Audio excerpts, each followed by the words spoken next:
মসজিদুল আকসা মুসলমানদের প্রথম কেবলা। মসজিদুল আকসায় ১ রাকাত নামাজ পড়লে ৫০০ রাকাত নামাজের সওয়াব পাওয়া যায়। বহুদিন ধরে মসজিদুল আকসা রক্ষায় ফিলিস্তিনের গাজাবাসী একা একাই লড়ে যাচ্ছে ইহুদিদের সাথে।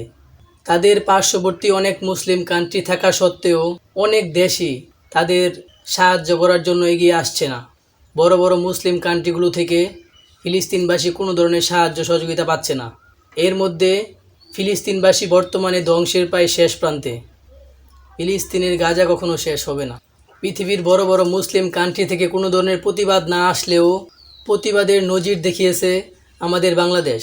গতকাল সারা বাংলাদেশে সমস্ত মুসলমান এক হয়ে রাস্তায় বেরিয়ে এসেছে।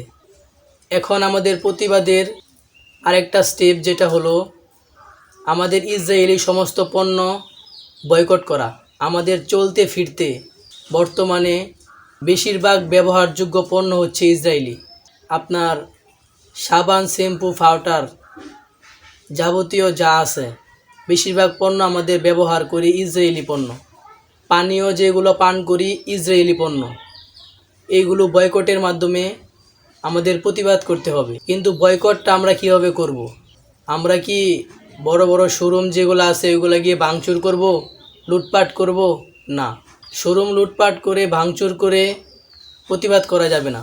প্রতিবাদ করতে হবে বাংলাদেশের মধ্যে যারা ইসরায়েলি পণ্য সরবরাহ করে তাদেরকে বোঝাতে হবে যে আমাদের মুসলিম কান্ট্রির উপর এভাবে অত্যাচার করছে, ওদের পণ্য আমরা বয়কট করলাম, ওদের পণ্য বাংলাদেশে সরবরাহ করবেন না। যারা ডিলারশিপ আছে তাদেরকে বলতে হবে যে ওদের পণ্য বাংলাদেশে সরবরাহ করবেন না। এইভাবে আমরা প্রতিবাদ করতে পারি। এরপর আমরাও যেন ওই পণ্যগুলো আর নিজের পরিবারের মধ্যে বাজার থেকে কিনে না আনি। ওই পণ্যগুলো আমরা নিজেরাও যেন ব্যবহার না করি, আমরা বয়কট করি, বাংলাদেশি পণ্য ব্যবহার করি।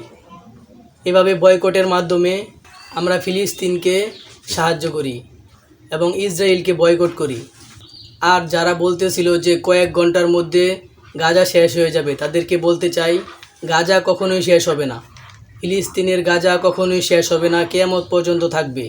পরিশেষে একটা কথাই বলতে চাই, আমরা জীবন দিয়ে হলেও মসজিদুল আকসা আমরা রক্ষা করব ইনশাআল্লাহ।